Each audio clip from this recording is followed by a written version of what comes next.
What happens when leaders trade image management for authentic transformation? Well, in this episode, I sit down with Peter Greer, the president and CEO of Hope International.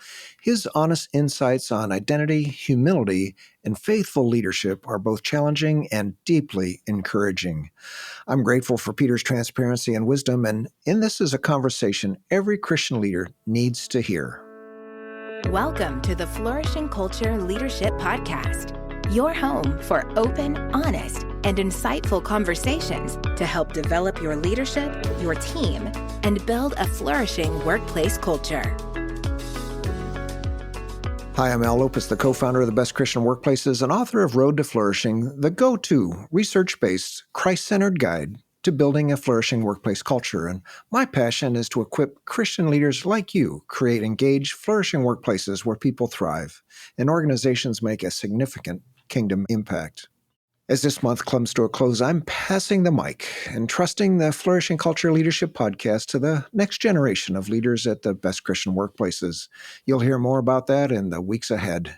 In the meantime, let me just say it's been a deep joy and honor to bring you this content over the past 10 years and 450 episodes.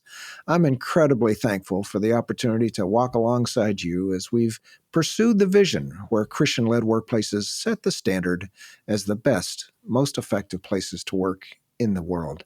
So thanks for joining me on this meaningful journey. And so this month, I'm choosing some of my favorite leaders to finish this version of the podcast. Today, I'm delighted to welcome Peter Greer to the podcast. Peter's the CEO of Hope International, an organization with a flourishing workplace culture. He's also the author of the foreword of my book and is a workplace culture disciple. Throughout our conversation, you'll hear Peter share about his authentic leadership lessons. Throughout our conversation, you'll hear Peter share how embracing vulnerability and surrender leads to deeper trust, stronger teams, and healthier outcomes. Also, his biblical worldview for identity in leadership. Peter explores how rooting your identity in Christ, not performance, transforms how you lead and love others. And finally, practical encouragement for leaders facing pressure, and don't we all? You'll walk away with renewed courage to lead with integrity, rest in God's grace, and build organizations that reflect kingdom values.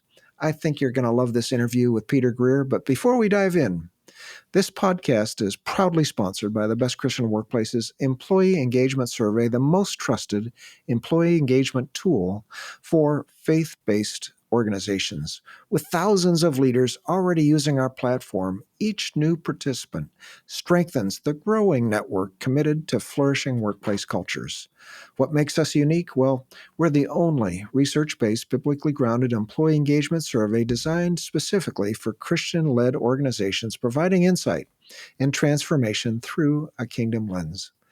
And as today's guest, Peter Greer, reminds us, true impact begins with the people on your team.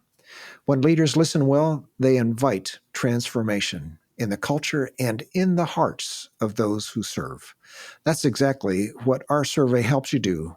So don't wait. Now is the ideal time to gather actionable feedback from your team to begin building a healthier, Christ-centered workplace. Visit workplaces.org to lead more and learn more to start your journey today. And hello to our new listeners. Thanks for joining us as we honor your investment of time by creating valuable episodes like this. Let me tell you just a little bit more about Peter Greer. Peter's the president and CEO of Hope International, a global, Christ-centered economic development organization serving throughout Africa, Asia, Latin America, and Eastern Europe. Under Peter's leadership, Hope has expanded from working in 2 to now over 20 countries, and they've served over 2.5 million families. Prior to joining Hope, Peter worked in Cambodia, Zimbabwe, and Rwanda. He has co-authored 15 books, and his most recent is Lead with Prayer, The Spiritual Habits of World-Changing Leaders. In addition, several of his earlier co-authored books focused on human flourishing, such as Created to Flourish and Entrepreneurship for Human Flourishing. So here's my conversation with Peter Greer. Peter, it's great to have you back on the podcast, and I look forward to our conversation. I've always learned so much from our conversations in the past. Well, that is both ways, Al. You have shaped the culture of Hope International. So looking forward to our conversation again today. Well, Peter, as you know, inspirational leadership is one of the 8 factors of the research based Flourish model that we developed at Best Christian Workplaces. And you're very familiar with that as you wrote the foreword for my book, A Road to Flourishing. And while all of the factors contribute to flourishing, as you know, it's inspirational leadership that has the highest weighting for an engaged workforce. And as I've been diving deeper into what it means and what makes up inspirational leadership, the essential qualities are a combination, I find, of spiritual leadership, Christian community, and leadership competence. So let's start with the first one. Yeah, that's spiritual leadership. And as you're tending to your own soul and helping to develop leaders at Hope International, what are some specific ways that you develop or work with others to develop their Christian character? Yeah, well, I think the starting point is that we want it to be true that everyone who works at Hope International would look back on their time and tenure at this organization and say, this is a place that I grew. This is a place that I grew in my understanding, my gifts and abilities. This is a place that I grew in my understanding for God's heart for the world, and relationships grew, and also that there is spiritual growth that happens as a result of the time that they spent serving at Hope International. And then connecting that intention, we hope that to be true, and then that leads to, so what do we do to make that to be a true statement? And that's where we have an incredible team. So grateful for our HR team. We also have a spiritual integration team that helps think through this. And I would say it's not one thing that we do, it's a lot of small things that in the aggregate provide opportunities for every single one of us to grow in our ability, our skills, and our faith. And that is really important. So some of the practical pieces, the prayer times that we have, they matter a lot. The staff devotions, we call it a kingdom witness guide, and different themes that we weave around the world as an opportunity for us to keep growing. But again, the small pieces of that are less important than the intentionality and then the plan and invitation for all of us to be on a journey to grow closer to Christ. You know, in my work over 20 years with the Best Christian Workplaces, I firmly believe that our faith should grow when we do work in ministry. And yet, sometimes I hear stories of people that have been burned in ministry. And I just love what you say that, you know, it's one of the intentional desires that people grow in their spiritual life as they serve. That's fantastic. And can I just say one thing on that, Al, which to me there was a specific moment. And it was this specific moment that we were spending all of this time and attention listening to those families that we serve and understanding these 4 domains of impact, of spiritually, of materially, of personally, and socially, and looking at these areas of impact. And then at that time, to see this juxtaposition between the tools and intentionality that we were listening to those that we serve, and then to realize we did not have those same tools or intentionality to listen to those that are doing the serving. And so sometimes for organizations like Hope that are passionate about the work that we are doing, that care deeply about the families that we serve, I think that's a great starting point to just say, what are we doing to listen about the impact that we're having on those individuals that we serve? And then to ask some questions. How well are we doing listening to those individuals that we're serving? And again, the Best Christian Workplace has been instrumental in our ability to listen well to the team that we have and to ask questions. Is this an environment where individuals are learning and growing? And if not, what can we do to change that? Or what can we do to improve that? Yeah, and you've made that just an annual integration into your DNA there at Hope International. But I do have one more question, Peter, based on what you've said. So, spiritual integration. You've got a team or a group that works on spiritual integration. Share with us a little bit about what that team does. How do you do that? Yeah, it was really interesting. There was a moment when we looked at the different areas of expertise that we had on our team, and we had systems experts that were working across the world, helping us improve the way that we were using technology and creating systems. And then we had our program team, and then we had these different areas, accounting and finance. And so we had all these areas of expertise that were cross-cutting across the organization. And yet at Hope International, we say that we are trying to alleviate not just physical poverty, but also spiritual poverty. We want to provide these services of investment and capital, helping entrepreneurs start or expand small businesses, but not just to grow businesses, not just to provide for their families. That's really important, but also so that individuals are growing closer to Christ as they are joining these groups and participating in the services. And so we just had technical experts in all of these areas except for the heart of the mission. And in some ways, that makes sense because the work of spiritual integration is the work of everyone. We hope that that is true for all of us, that we are part of that. But to have a specific dedicated team that every single day is waking up and saying, what are we doing to make sure that there is alignment between our faith and our action, that there is alignment when we say we're addressing not just physical poverty, but also spiritual poverty, to have a team that is waking up thinking about that. And that involves staff care, but it also involves church partnerships. It also involves how we incorporate faith into the operational details of what it is that we do, and to have a team that is thinking about that all the time. And in many ways, this connects to what you and I have had conversations on previously about mission drift and how easy it is for organizations to lose their way, how easy it is for organizations to forget about the spiritual aspect of their identity and of their work. And this team has just been terrific in reminding us again and again, this is what we're going after, and then providing the technical skills training and intentionality to make sure that we keep the focus on Christ as we are doing this work of economic development. And as we've done the statistical research on our questionnaire, for example, we find that people in Christian organizations, Christian-led organizations, when the leaders say that they're Christian, they actually want to see that their lives have been transformed by Christ. And so when we do the factor analysis, for example, that question that comes out on top is leaders exhibit the fruit of the Holy Spirit: love, peace, patience, kindness, etc. So having a spiritual integration team actually helping to identify how individuals can grow in their faith, and not only you're saying for your team, but also as part of the service that you're providing to those you serve. Yeah, that's great.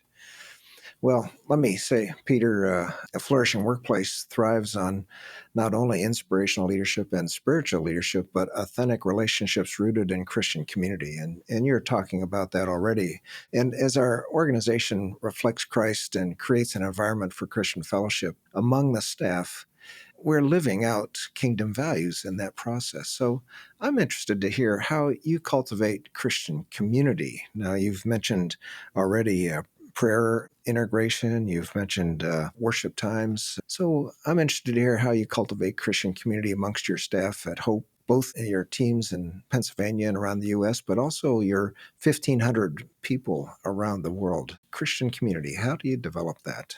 I love having these conversations with you, Al, and I feel like there has to be a giant disclaimer every single time we start, which is we are still early on the journey. We're still trying to figure this out. And hopefully when we have a next conversation, there will continue to be growth and progress of what it looks like to live these things out, still on the journey. And so grateful for the BCW community and helping us in that journey. But to me, I think there's maybe three kind of broad categories. And the first one is, if you look at what you do on a weekly basis, what is it that you do to connect with each other? Because the reality is, I could do my job. I could come into my office, I could shut the door, and I could dive right in on email and activity, and I could have very little interaction. And I love that every week we have things that pull us out of our individual work and into relationship with others. And we already mentioned this, Al, but for us, 3 times a week, we pause and we pray, and that matters to gather together. And prayer matters. There's so much beautiful mystery in this gift of corporate prayer together. And so that's one thing that pulls us out. We have devotions, we have staff meeting, and that matters to have that space. I think the second thing, though, is the unplanned. I'm a big believer that if you are eating lunch at your desk, you are missing out on a key moment to connect with others. And so that maybe is not planned, but it's spontaneous. And if you come to our office in Lancaster, Pennsylvania, I can tell you where I'm going to be if I don't have a meeting. I'm going to be in the lobby, which is where we have a ping pong table. And it is where we connect with others over lunch. And we have these different twists of ping pong that get a lot of people engaged. Or you're going to find me walking around the building, hopefully with a few others in that. And the unplanned time really matters as well. So the regular habits, the unplanned time and space. And then I think the third, and it's something that we really look forward to, but as a global organization, there is significant time and money that is spent connecting, not just over Zoom, although we have that regularly, but the belief is physical presence matters with relationship. And if you spend time with someone in person, that is a different experience. And I think it sustains then this remote way that we have to connect just because of the different geographies. And so the physical presence, investing in relationships, maybe some organizations would say, well, you can just do that on a Zoom meeting. And we would say, you can, but those Zoom meetings will be different if you have also invested in the physical presence of being together. So those are the three things that we do. It's the structured on the weekly, it's the unstructured, giving time and space, and then it's also connecting as a global team with intentionality of what we do on an annual or semi-annual basis. Yeah, and as we've really worked on understanding how we develop relationships with those that are different from us, proximity is so important. And you've just made that point with physical presence, being in the same location, getting people together. That's fantastic. Well, those things help to build community. There's no question about it. I appreciate that input. And the third part of inspirational leadership in our analysis, based on just the research of hundreds of thousands of Christian employees, is leadership competence. Now, this involves continuing growth and excellence in management, the stewardship of people and resources. And let me say, yes, you've got room to grow, Peter. You're in the 90th percentile. There's at least probably 7 or 8 percentile that you can grow in that. But you've got just remarkable results based on your employee input at Hope International. But yeah, leadership competency. Share some specific ways that you and your team at Hope are building leadership competence in your current leaders and upcoming leaders. Yeah, some of the ways that I have found to be most helpful in that is one, it's not just Hope International. We have an incredible group of peer organizations that have so much to teach us. And I remember early on with our leadership team going to Washington, D.C. and spending some time with IJM, and Gary Haugen and team were so gracious. They rolled out the red carpet. We got to understand their prayer practices, and that shaped our own. We got to learn about the way that they had their organization structured, and that shaped the way that we structured our organization. And so gracious, and not just them. Every year, we try to make sure at least once a year that we are taking our leadership team and connecting with another leadership team of another organization, and that has been so helpful to have peer-to-peer learning. And so that is one thing that we do that I would highly recommend to those that are wanting to learn. Find another organization that is in a similar space or maybe even a little bit further. And that opportunity to learn and grow together has been exceptionally helpful. Second thing that we've done with it is to have intentionality of relationship. And this might be an odd thing to say for kind of leadership competence, but I think a culture of succession planning is the best way to have a culture of investing in your leaders. When every single person is thinking beyond themselves, you are actively and intentionally trying to create a culture where everyone is learning and growing in their skills and seeing it not as something that is a threatening activity, but as something that is being part of a mission that we hope outlasts any one of us in our current season, in our current role. And so we have normalized the conversation around succession planning. And everyone in the organization, myself included, has a succession plan, both short-term and long-term, all of the leaders that we have. And that's been incredibly helpful. And then the third thing is we have part of our HR team, but we have leadership sessions every month. And we go through and bring in external speakers and really want to sharpen our skills. And sometimes it's how do you have the difficult conversation? And sometimes it's how do you really engage your staff? And sometimes it's succession planning, as we were just talking about. But again, the goal is everyone who works at Hope will be further along in their gifts and abilities as a result of working at this organization and creating systems and structures that help support that goal. Well, I love those ideas, Peter. Gosh, yeah. Connecting with peers, peer to peer. So your leadership team does that every year. Secondly, you mentioned succession planning. So what that does is that causes people to think about the next job and how they can develop their competencies to be prepared not only for their current job, but their next job. And I like the idea that before being promoted, many times people are demonstrating already that they're able to be in those competencies. But then monthly leadership skills training, you're bringing in speakers from the outside to help your staff develop and grow. And I don't know, can you give us a couple examples? I know I'm right off the top of your head on who some of those speakers might have been in topics over the last year, for example. Yeah, sure. I mean, one of the more recent ones was looking at intercultural awareness. We are a global organization, and there is a lot under the surface, and we wanted to grow in that. And so it was an assessment for us to learn more about how we do that. And that was a great training that we actually also did with our board of directors at our last board meeting. That was very, very helpful on that. So that's an example of something that, in the day to day, you're not spending that time, but you come together and what are the areas that we want to learn and grow? Remember, there was one on time management, and that was real helpful. And I already mentioned it, but how do you have candid conversations? That is maybe for some organizations when there's such a level of trust and respect, sometimes that can mean that it's hard to have the direct conversation with something is not meeting expectations. And so, yeah, those are some examples of the conversations. Yeah. That's great. Yeah. Good examples. Yeah. Thank you so much. Intercultural awareness. In, I don't know, how many countries are you in now? We're in 28. 28 different countries. So, yeah, what's below the surface runs deep. And I've found while we might speak the same language, words can mean different things. The same word can mean different things. Great examples. Well, Peter, you've been investing in human flourishing for many years throughout your ministry around the world and in flourishing in your own team. In fact, two of your early books, and I've got them, are related to human flourishing, Created to Flourish and Entrepreneurship for Human Flourishing. And I'm wondering if you see commonalities in what your ministry does to promote human flourishing in less resourced areas and the human flourishing of your organization as it facilitates and invests in your staff. So share some of the connections, the threads of human flourishing in these different contexts, not only those that you serve, but also in your own organization.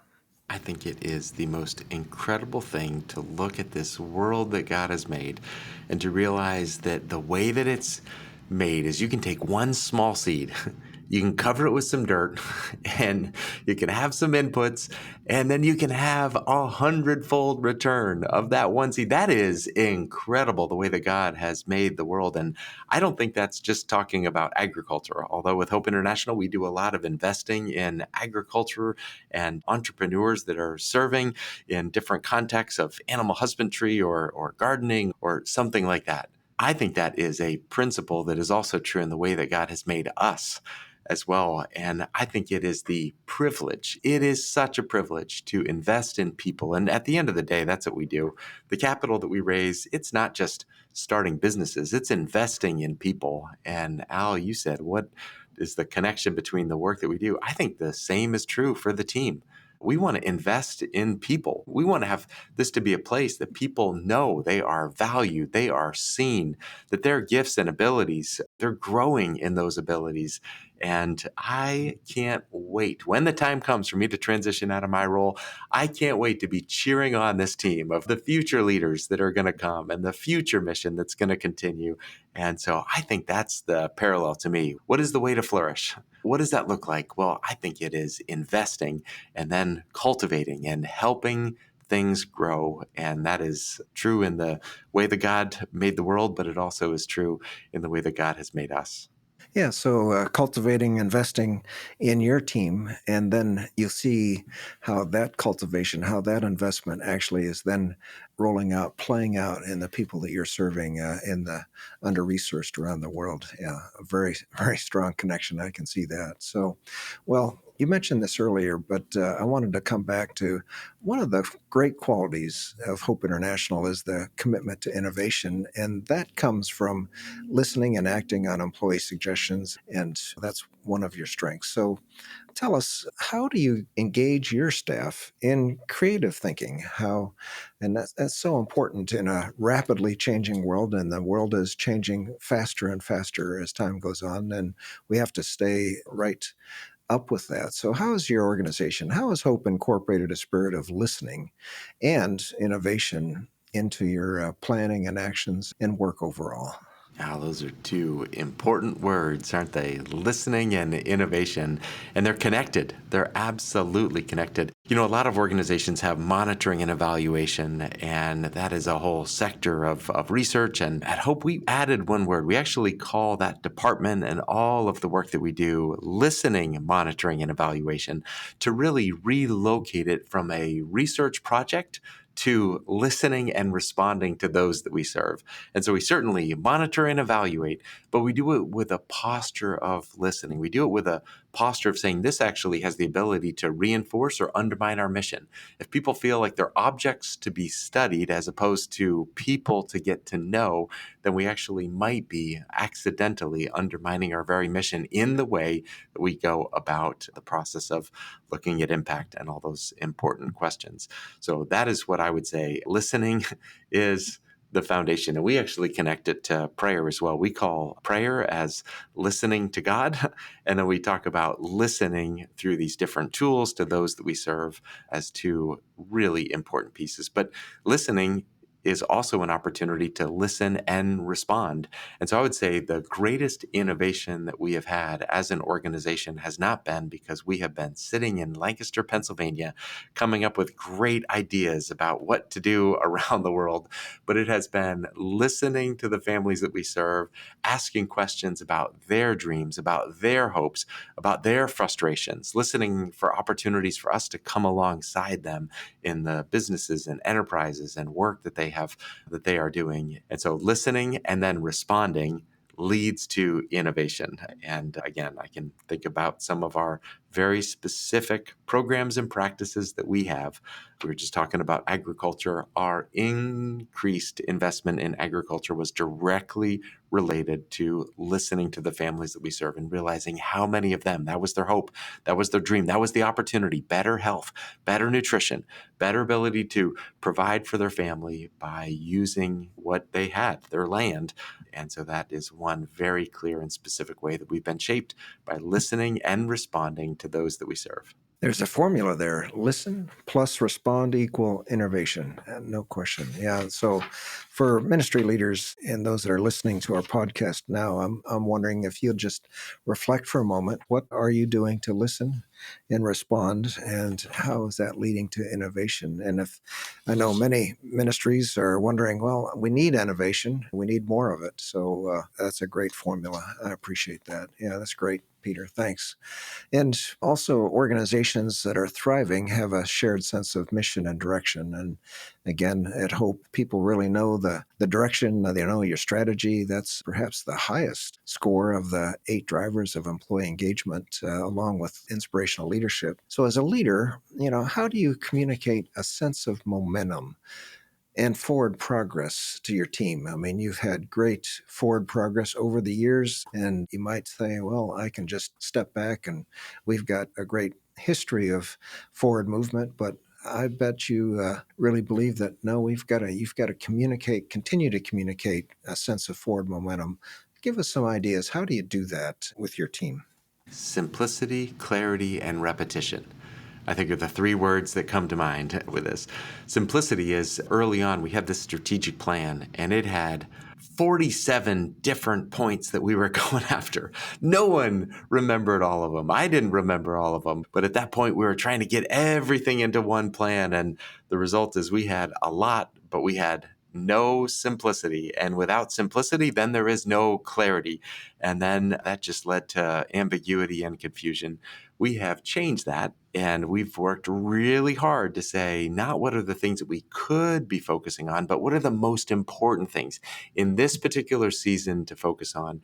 And the minute that you have repeated it so many times that you start thinking, wait a minute, are we saying this again? Doesn't everyone know this? That's probably the moment that everyone has heard it for a first time.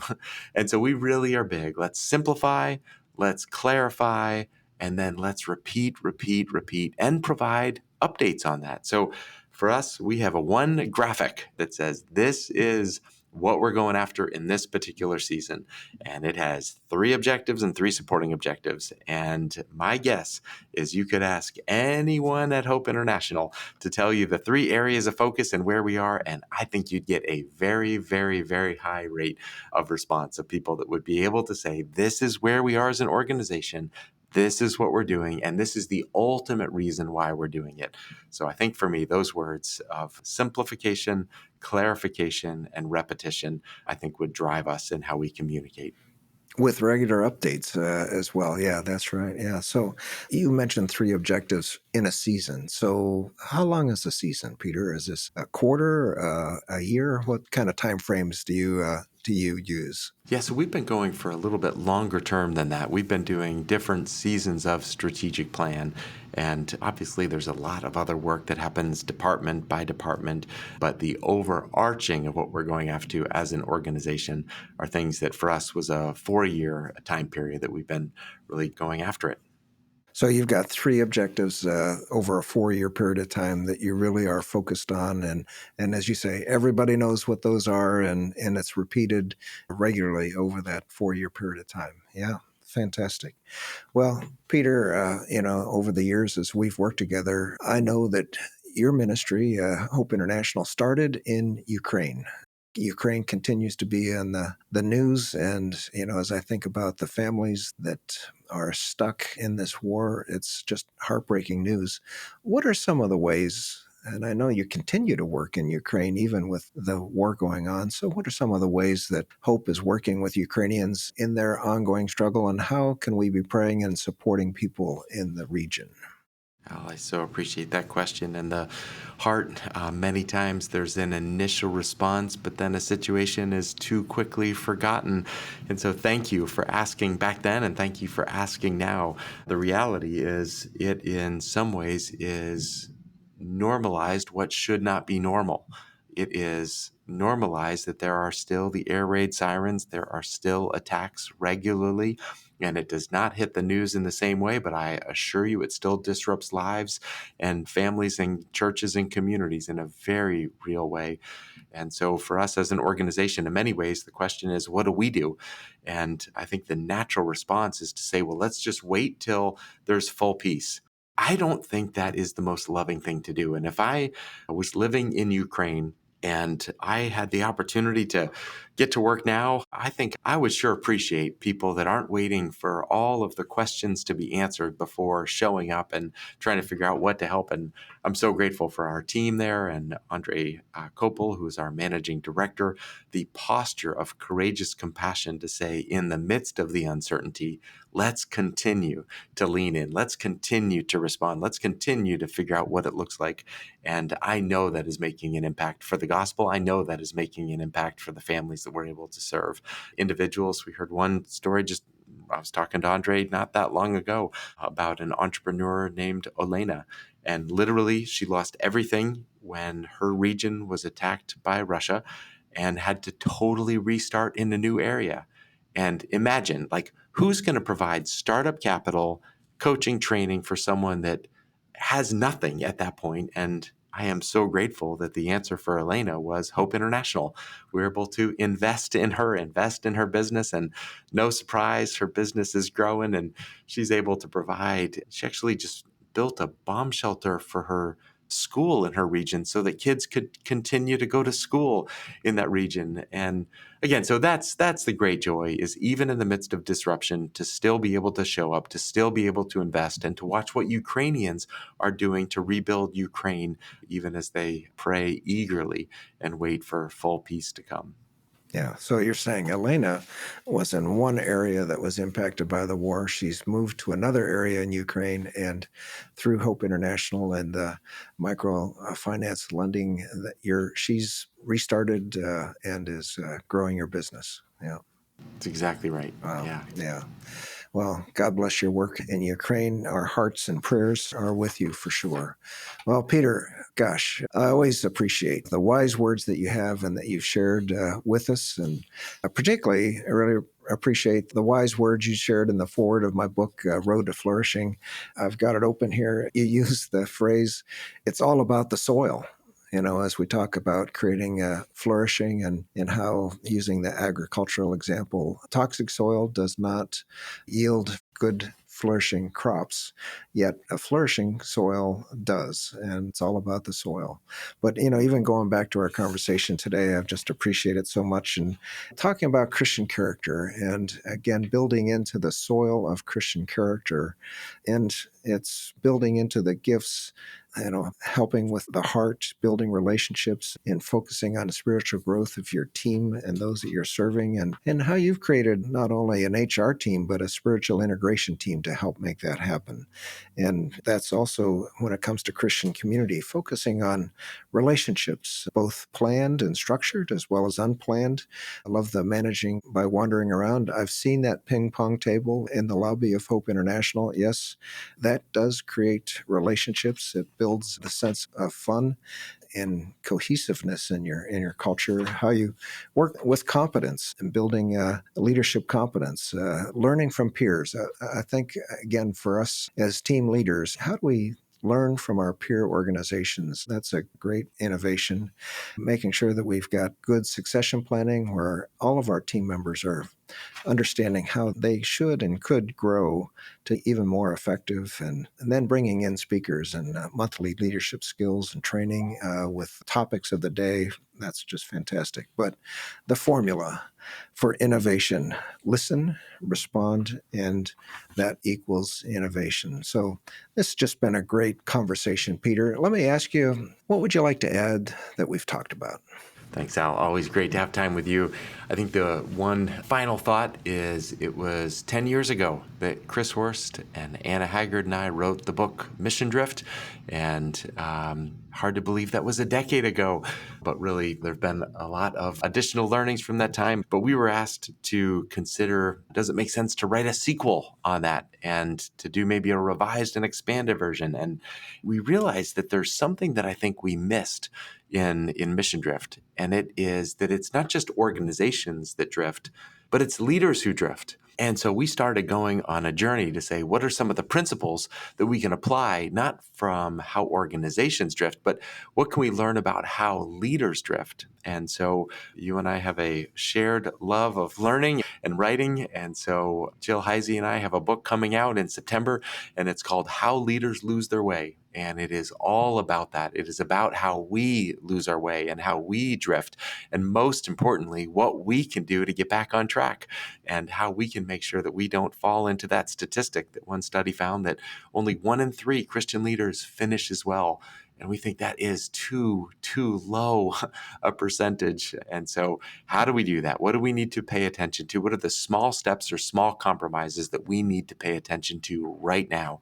And so if anyone has an interest, maybe we could put that in the show notes, but that's something that comes out, and it really has been a transformational study to look at how leaders lose their way and how to, by God's grace, make sure that doesn't happen to us. Great, Peter. Wow. Okay. How leaders lose their way. I can't wait to read it. And maybe there'll be a podcast on that in the fall. But thanks so much for your contribution. Most of all, I appreciate your deep commitment to God and to investing in human flourishing. And thanks for taking your time out today and speaking into the lives of so many listeners. Thanks, Peter. Thank you, Al. So much respect for you. Thanks so much for listening to my conversation with Peter Greer, and I hope you enjoyed it as much as I did. And you can always find ways to connect with him and links to everything we discussed in the show notes and transcript at workplaces.org/podcast. And if you have any suggestions for me about our podcast or have any questions on flourishing workplace cultures, please email me, al@workplaces.org. Are you ready to invest in the flourishing of your team? Well, start by truly listening. The Best Christian Workplaces Employee Engagement Survey equips you with the insight you need to build a Christ-centered culture where your staff can grow and thrive, just like Peter Greer shared today. Don't wait. Visit workplaces.org, learn more, and begin your journey toward a flourishing workplace. And for next week, what if you could predict whether a job candidate would thrive in your culture before you even hire them? Well, join us as we talk with my friend Chad Carter, creator of the groundbreaking predictive hiring model designed specifically for Christian-led organizations, and you'll discover how to reduce costly hiring mistakes, align new members with your mission, and build a flourishing culture right from the start. Don't miss this practical and visionary conversation. The Flourishing Culture Leadership Podcast is sponsored by Best Christian Workplaces. If you need support building a flourishing workplace culture, please visit workplaces.org for more information. We'll see you again next week for more valuable content to help you develop strong leaders and build a flourishing workplace culture.